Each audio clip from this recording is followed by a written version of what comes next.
What's up, guys? Today's video is going to be about me tearing down the motor with my buddy Sam at work. We're going to do an inspection of the head of the block, pistons, bearings, crankshaft, all those bits. This will probably be a two-part video because I'm already editing this thing and it's already like a 10-15 minute video.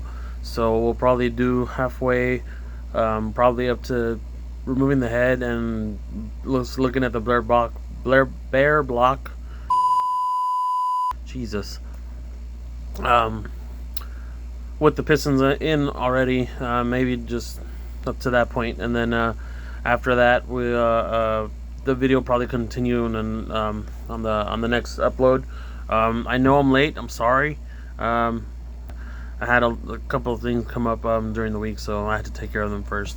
So editing was kind of hectic, and you know. So life. But let's just get straight into it. So hope you like it.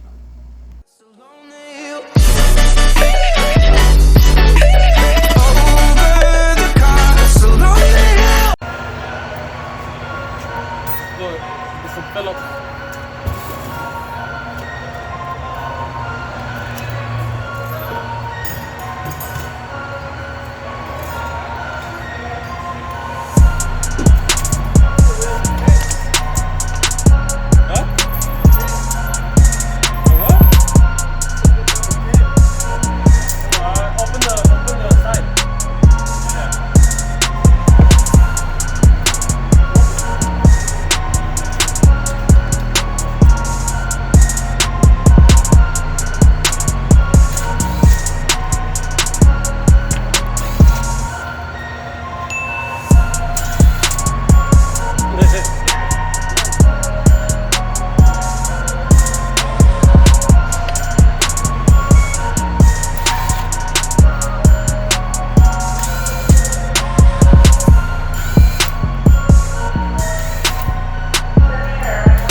This one.